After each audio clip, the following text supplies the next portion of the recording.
Assalamualaikum warahmatullahi wabarakatuh. Kembali lagi di channel aku, Dewi Umi.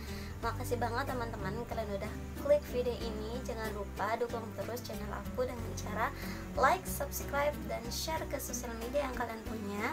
Dan jangan lupa juga aktifkan notifikasi loncengnya untuk mendapatkan pemberitahuan dari video-video terbaru aku. So langsung aja teman-teman. Jadi di video kali ini aku akan berbagi tips-tips ya ke kalian bagaimana sih menjadi seorang penghafal Quran bagi pemula. Maksudnya ini adalah langkah-langkah bagaimana sih untuk memulai menjadi seorang penghafal Quran gitu. Pasti banyak dari teman-teman kan yang bingung gitu. Aku tuh pengen jadi penghafal Quran tapi bingung mulainya dari mana, terus harus kayak gimana gitu kan, takut salah-salah gitu. Jadi di video kali ini teman-teman aku akan mencoba berbagi ilmu ya, nge-share pengetahuan seputar pengalaman dan apa ya pengetahuan aku lah tentang menghafal Quran ya. Jadi tanpa buang-buang waktu lagi langsung aja kita ke videonya. Oke teman-teman, jadi untuk tips pertama yang harus teman-teman lakuin adalah teman-teman harus memiliki niat yang kuat untuk menjadi seorang penghafal Quran. Jadi teman-teman, sebelum teman-teman memulai untuk menghafal Al-Quran ya, ayat demi ayat atau surah demi surah, teman-teman harus ingat dulu gitu, harus mempersiapkan niat yang benar-benar ikhlas dan kuat ya kalau menurut aku. Karena apa? Tanpa niat yang kuat kita nggak akan bisa menyelesaikan target yang kita inginkan gitu. Jadi ketika kita sudah memasang niat yang kuat di dalam diri kita untuk menjadi seorang penghafal Quran, otomatis di dalam diri kita ini teman-teman akan memiliki motivasi tersendiri, atau istilahnya kalau dalam ilmu psikologis itu ya motivasi dari diri sendiri lah gitu. Motivasi dari dalam diri itu memang sebenarnya ada ya teman-teman, dan itu akan dibangun dengan niat dari diri kita seperti itu. Jadi kalau teman-teman gak ada niat yang kuat atau cuma sekedar melihat orang jadi penghafal Quran terus aku pengen ya gitu, atau sekedar kayak gitulah, nggak ada niat yang benar-benar tulus gitu untuk melanjutkan langkah-langkah apa yang harus ditempuh supaya saya bisa jadi seorang penghafal Quran gitu, bukan cuma sekedar niat karena pengen lihat orang lain gitu.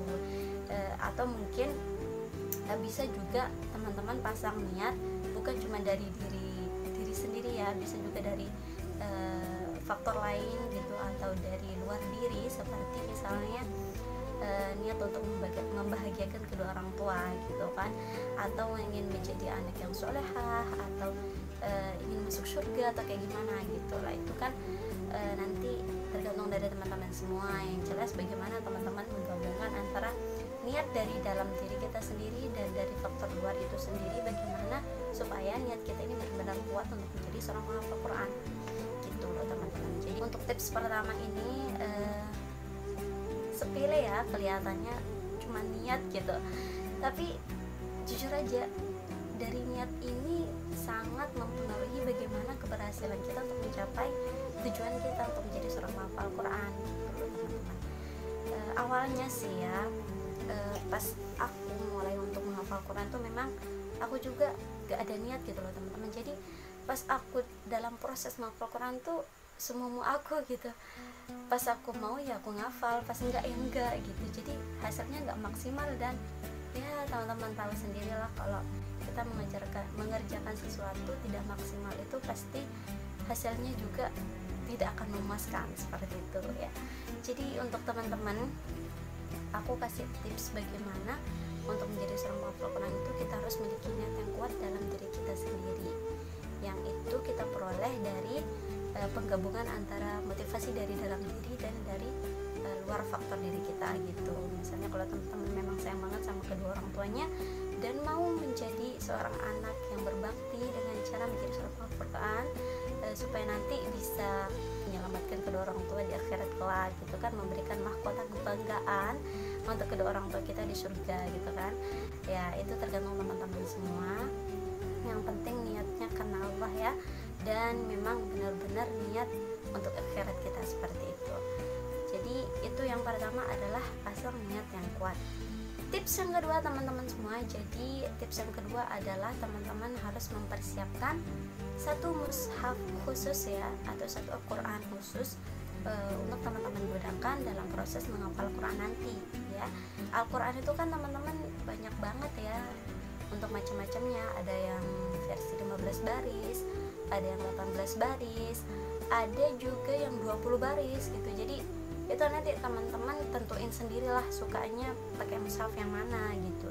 Jadi teman-teman nggak bisa pas sudah ngafal Quran nanti ganti-ganti mushaf, nanti otaknya juga bakalan pusing gitu loh. Karena ketika kita menghafal Quran itu secara otomatis kita juga akan menghafal halaman dan tempatnya itu di sebelah mana gitu, kayak Ustadz Hidayat gitu kan, tiba-tiba nanti pas ditanya ini surah apa, ayat keberapa, halaman berapa, letaknya di mana, itu nanti juga secara otomatis itu terekam di otak kita gitu loh teman-teman. Jadi ketika teman-teman nggak melakukan tips yang kedua ini, yaitu menentukan satu mushaf aja untuk dipakai ketika menghafal Quran, nanti teman-teman bakalan bingung gitu loh. Pas di tengah jalan, pas misalnya udah dapat 5 juz nih ya, mau jalan ke juz 6, tapi mau ganti mushaf ke mushaf yang lain, itu nanti otaknya bakalan mikir ulang gitu loh. Karena apa? Nanti tempatnya kan beda-beda gitu, setiap mushaf itu kan beda-beda jumlah barisnya dalam satu kaca ya, dalam satu halaman gitu. Jadi otomatis tempatnya juga berbeda-beda seperti itu. Jadi kalau misalnya teman-teman mau menghafal Quran, tentukan satu mushaf aja khusus untuk teman-teman gunakan ketika menghafal Quran. Jadi misalnya kalau aku nih ya, aku kan pakai mushaf yang 18 baris yang Al-Ali. Jadi itu aja yang aku gunakan untuk menghafal Quran dari awal sampai akhir gitu, sampai hafalannya selesai kayak gitu. Jadi otak kita nih satu gitu, ingatnya oh ini halaman segini, ini tempatnya di atas atau bawah, pojok kanan atau pojok kiri gitu kan. Nanti kita bakalan tahu sendiri gitu. So teman-teman, lanjut kita ke tips yang ketiga, yaitu kita harus mencari guru menghafal Quran. Nah, di sini teman-teman, pentingnya guru adalah bagaimana kita mempermudah ya kita di dalam proses menghafal Quran. Jadi kita nggak bisa ngafal sendiri teman-teman. Aku tekankan sekali lagi, kita nggak bisa ngafal sendiri tanpa bimbingan dari seorang guru ya. Karena apa? Ketika kita menghafal Quran, yang namanya manusia pasti ada lupanya, pasti ada salahnya, pasti ada kelewatannya, pasti ada kelompat-kelompatannya gitu. Jadi untuk meminimalisir kesalahan kita di dalam menghafal Quran, teman-teman, aku anjurkan teman-teman untuk mencari seorang guru yang nanti bakalan membimbing kita ketika proses menghafal Quran gitu. Kalau bisa teman-teman juga cari guru yang benar-benar udah kompeten ya di bidangnya, maksudnya memang seorang menghafal Quran juga, yang bagus bacaannya, yang memang paham gitu loh bagaimana membimbing seorang murid untuk menjadi seorang menghafal Al-Quran juga gitu. Karena kan di zaman sekarang ini teman-teman banyak banget kita temukan penghafal Quran, cuman yang jadi masalahnya teman-teman, terkadang menghafal Qurannya itu nggak maksimal gitu. Ada yang menghafal Qurannya cuma setengah-setengah aja, dalam artian misalnya kayak dia ngafal Quran 30 juz cuman bacaannya belum benar gitu, masih banyak salah-salahnya, tajwidnya masih salah, pendek-pendeknya masih salah. Nah itu juga kurang bagus ya teman-teman. Jadi aku anjurkan teman-teman untuk mencari seorang guru yang memang kompeten di bidangnya seperti itu. Dan perlu teman-teman ketahui juga, guru itu sangat penting ya di dalam proses menuntut ilmu kita atau di dalam proses menghafal Quran kita. Karena apa? Kita sangat memerlukan barokah dari seorang guru seperti itu. Karena tanpa barokah dari seorang guru itu ilmu kita nggak kayak sia-sia gitu loh teman-teman, kayak nggak ada manfaatnya gitu. Karena apa? Ketika kita sudah mendapatkan ilmu kemudian kita tidak bisa mengamalkannya atau tidak bermanfaat baik untuk diri kita maupun untuk orang lain, itu berarti ilmu kita ada cacatnya teman-teman. Maksudnya cacat di sini adalah ilmu kita kurang barokah, jadi dia tidak bisa dipergunakan dengan baik seperti itu. Kita punya ilmu tapi nggak digunakan, maksudnya tidak bermanfaat untuk kehidupan kita. Nah itu berarti kurang barokah dari gurunya teman-teman. Karena apa? Sebenarnya yang kita cari ketika menuntut ilmu itu adalah bagaimana kita mendapatkan kebarokahan dari seorang guru. Karena dari barokah inilah ilmu kita bisa bermanfaat untuk diri kita maupun untuk orang lain, dan insya Allah akan sangat berguna dan bermanfaat baik untuk kehidupan kita di dunia maupun di akhirat. Itu ya teman-teman untuk tips yang ketiga, cari guru dan usahakan untuk menghormati guru supaya kita bisa mendapatkan kebarokahan dari guru tersebut gitu. Oke, kita lanjut ke tips yang keempat teman-teman semua, yaitu perbaiki bacaan bagi teman-teman yang memang bacaan Al-Qur'annya masih kurang ya. Jadi ketika kita mau menghafal Al-Quran teman-teman, kita nggak bisa gitu aja langsung nyelonong, aku menghafal surah ini, menghafal ayat segini, sehari itu menghafal segini, nggak bisa teman-teman. Jadi teman-teman harus pahami dulu tingkatan level dari bacaan Quran kita itu seperti apa.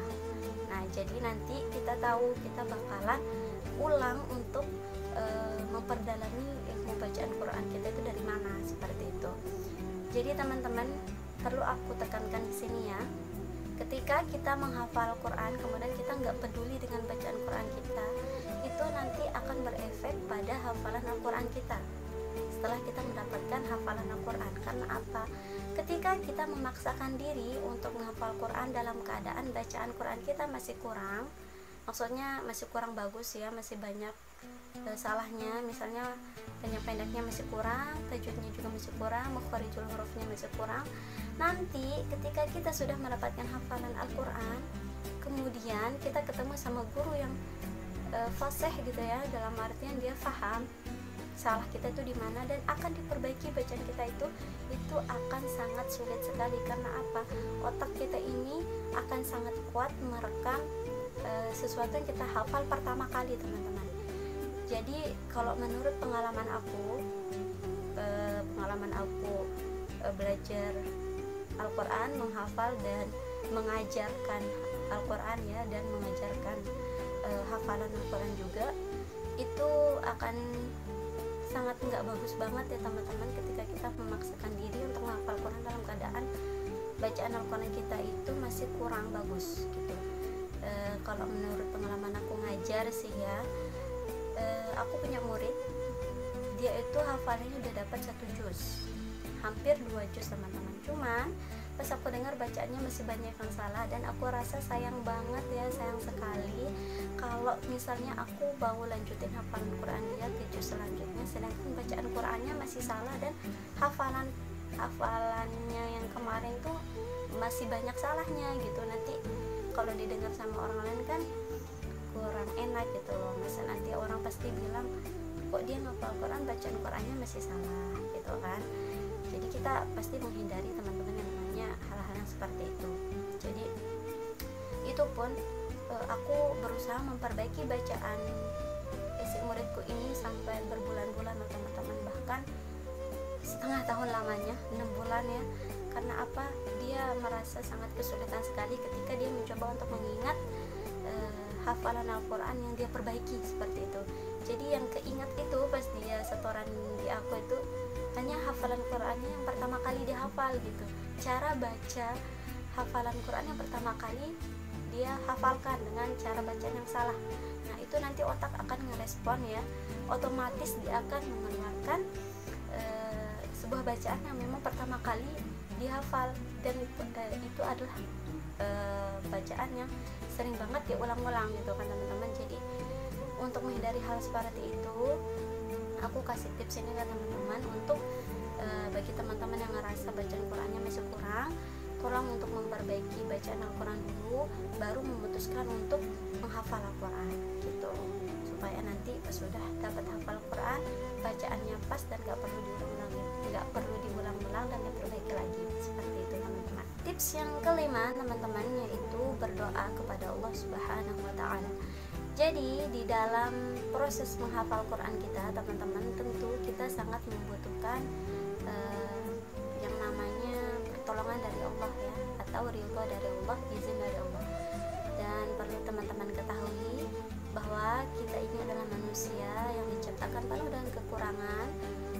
Jadi di dalam proses proses menghafal Quran kita nggak boleh sombong, kita nggak boleh merasa saya bisa sendiri, saya bisa berdiri sendiri, dan saya bisa melakukan apapun sendiri dengan kemampuan saya. Itu salah banget ya teman-teman. Jadi tanpa izin dari Allah, tanpa kekuatan dari Allah, tanpa ridho dari Allah pun kita nggak akan bisa melakukan apapun dan sekecil apapun dengan kemampuan dari diri kita sendiri teman-teman. Kita hidup dan bernafas itu karena izin dari Allah. Jadi otomatis ketika kita menghafal Quran itu kita sangat membutuhkan ridho dari Allah, izin dari Allah, dan pertolongan dari Allah ya teman-teman. Jadi kita sangat membutuhkan namanya berdoa di dalam proses apapun itu, bukan hanya di dalam proses menghafal Quran. Seperti yang Allah firmankan di dalam Quran surah Al-Baqarah ayat 186, Bismillahirrahmanirrahim. Wa idza sa'alaka 'ibadi 'anni fa inni qarib ujibu da'watad da'i idza da'ani falyastajibu li wal yu'minu bi la'allahum yarshudun. Wa idza sa'alaka 'ibadi 'anni fa inni qarib, maka apabila hamba-hambaku bertanya tentang aku wahai Muhammad kepadamu, maka katakanlah bahwa aku adalah dekat. Ujibu da'watad da'i idza da'ani, aku kabulkan permohonan orang-orang yang berdoa apabila dia berdoa kepadaku.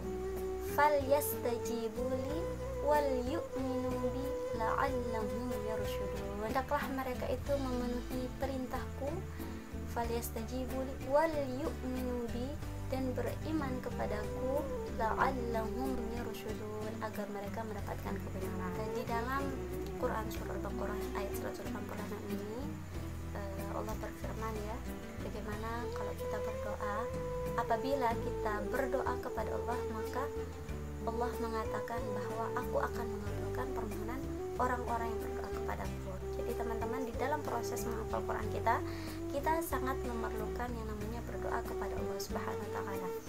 Karena berdoa itu juga adalah senjata dari orang-orang mukmin ya. Jadi alangkah baiknya, di samping berdoa adalah sebuah ibadah yang mendatangkan pahala kepada diri kita, dan juga di samping itu pula berdoa juga akan mendatangkan kebaikan kepada diri kita, dan insya Allah akan mensukseskan apa yang kita inginkan dan kita cita-citakan. Oke teman-teman, adapun langkah selanjutnya yang keenam, yaitu kita harus menyediakan waktu khusus untuk menghafal Al-Quran. Jadi di dalam kesibukan kita setiap hari teman-teman, itu kita nggak bisa lalai gitu aja ya, maksudnya terserah kita gitu loh, kita mau ngafal kapan, kita mau ngafal atau enggak dalam sehari itu nggak bisa teman-teman. Jadi kita memerlukan waktu khusus, bagaimana kita memaksakan diri kita untuk menghafal Quran pada waktu itu, seperti itu. Kalau enggak kayak gitu teman-teman, nanti kita jatuhnya bakal lalai dan hasilnya nggak akan maksimal. Ini menurut pengalaman aku sih ya. Di dalam menghafal Quran itu kita harus menyediakan waktu khusus, yaitu misalnya kalau aku sih biasanya habis maghrib, habis subuh, sebelum tidur, atau setelah sholat duha ya. Jadi kita berusaha banget untuk memanfaatkan waktu-waktu yang memang ada di sana, waktu luang dan waktu-waktu yang memang sangat bagus untuk kita menghafal Quran. Misalnya nih ya, setelah sholat maghrib, nah itu kan waktu-waktu yang kalau menurut penelitian saya teman-teman, otak kita ini sedang berfungsi dengan baik karena dia sudah beristirahat dari pekerjaan-pekerjaan yang memusingkan kita ya. Jadi ketika kita sudah selesai sholat maghrib, itu alangkah baiknya kita manfaatkan untuk atau khususkan untuk menghafal Al-Quran gitu. Dan kalau menurut aku juga sih, aku biasanya juga manfaatkan waktu sebelum tidur teman-teman. Karena apa? Sebelum tidur itu adalah waktu yang pas banget dan baik banget untuk kita manfaatkan, entah itu untuk merujuk atau menghafal Quran ya. Karena aku pernah dengar ceramah dari Habib Umar ya, Habib Umar bin Hafidh itu, beliau menyarankan kita untuk membaca atau mempelajari apapun itu ya, selama kita menuntut ilmu ya tentunya, apapun itu sebelum tidur. Karena apa? Ketika kita membaca atau mempelajari sesuatu sebelum tidur teman-teman, itu ketika kita tidur nanti, itu otak kita ini dia akan selalu merespon apa yang kita lakukan sebelum kita tidur gitu. Ibarat kayak mimpi misalnya teman-teman, apa yang biasanya teman-teman pikirkan gitu ya sebelum tidur, itu pasti nanti bakalan kebawa mimpi. Biasanya seperti itu ya, enggak pasti sih, tapi biasanya seperti itu. Nah begitu pula ketika kita menghafal Al-Quran atau mempelajari ilmu yang lain sebelum tidur teman-teman, itu nanti otak bakalan bekerja sendiri ketika kita tidur gitu. Itu sangat bermanfaat untuk menguatkan hafalan kita seperti itu. Kemudian bisa juga teman-teman manfaatkan waktu setelah subuh.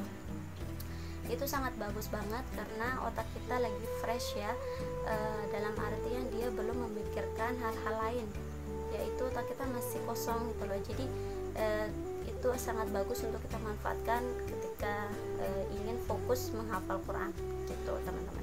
Dan aku juga kalau misalnya lagi nggak kerja ya atau nggak ngajar, setelah sholat duha itu aku juga biasanya gunakan untuk melanjutkan hafalan seperti itu.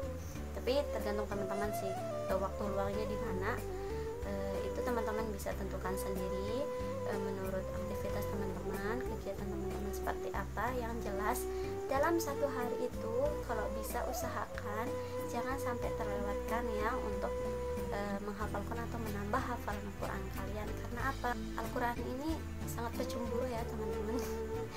Jadi bukan cuma manusia aja yang seperti itu, Al-Quran juga sebenarnya seperti itu. Jadi ketika kita tinggalkan hanya sebentar saja, takutnya nanti dia juga bakalan meninggalkan kita gitu loh. Jangan sampai kita lupa gitu, karena kita juga lupa mengulang-ulang atau tidak menyisihkan waktu yang baik atau yang tepat untuk menghafal Al-Quran ini atau menjaga hafalan Al-Quran kita seperti itu. Kita lanjut ke tips selanjutnya, yaitu teman-teman, yaitu istiqomah ya. Jadi di dalam menghafal Al-Quran ini kita sangat memerlukan yang namanya keistiqomahan atau ketekunan ya. Jadi seperti yang aku bilang tadi, kita nggak bisa ninggalin Al-Quran walaupun cuma satu hari. Usahakan di dalam seharian itu teman-teman ada waktu khusus yang kita khususkan untuk Al-Quran, entah itu untuk menghafal maupun untuk memurojaahkannya, terserah. Yang jelas istiqomah itu sangat diperlukan ketika kita menghafal Quran. Kita nggak bisa teman-teman ngafalnya misalnya minggu ini di hari ini misalnya ya, hari Rabu nih, hari Rabu minggu ini kita setoran hafalan, kemudian kita tinggalkan satu minggu dan kita lanjutkan hafalan minggu depan lagi gitu. Itu nggak bisa teman-teman. Itu nanti bakalan berdampak hafalannya juga kesulitan di dalam mengulang hafalan atau memurojaahkan hafalan kita. Jadi kalau bisa teman-teman, kita itu menyediakan waktu setiap hari untuk, entah terserah teman-teman, untuk mengulang hafalan maupun untuk menambah hafalan Al-Quran teman-teman semua gitu. Oke, kita lanjut ke tips yang terakhir teman-teman, yaitu kita harus memiliki rasa sabar ya. Jadi di dalam menghafal Quran kita benar-benar harus menyediakan sabar yang sangat-sangat besar ya teman-teman. Jadi aku ingat masa-masa waktu aku menghafal Quran dulu, itu kalau aku ketemu sama ayat-ayat yang susah atau yang sulit dihafal, itu biasanya aku juga bakalan ngambekan ya.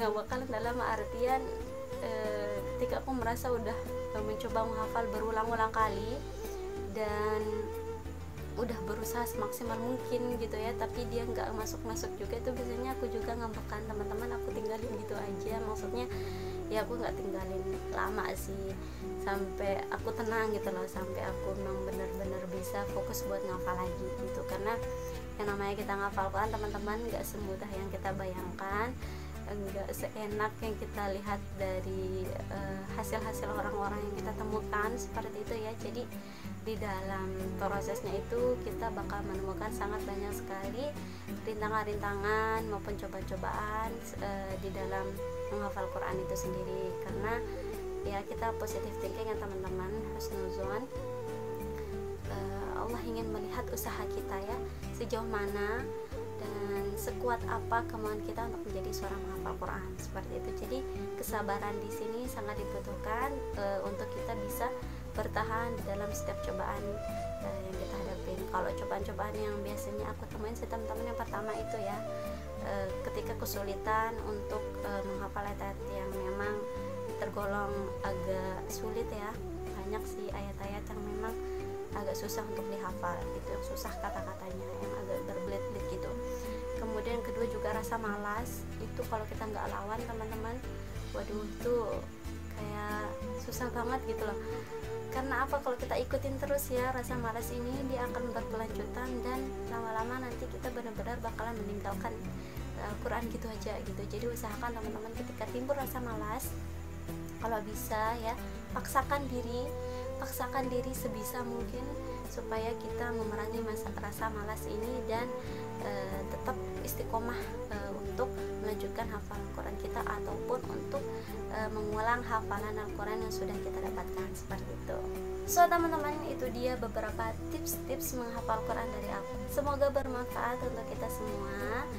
Jangan lupa dukung channel aku ya, supaya channel aku ini berkembang dan aku terus bisa berbagi ilmu-ilmu atau pengalaman-pengalaman yang bermanfaat untuk teman-teman semua maupun untuk saya juga sendiri. So teman-teman, itu dulu video dari aku. Mohon maaf bila banyak kesalahan. Jangan lupa dukung channel aku teman-teman dengan cara like, subscribe, dan share ke sosial media yang kalian punya. Dan jangan lupa juga aktifkan notifikasi loncengnya untuk mendapatkan pemberitahuan dari video-video terbaru aku. Ya, assalamualaikum.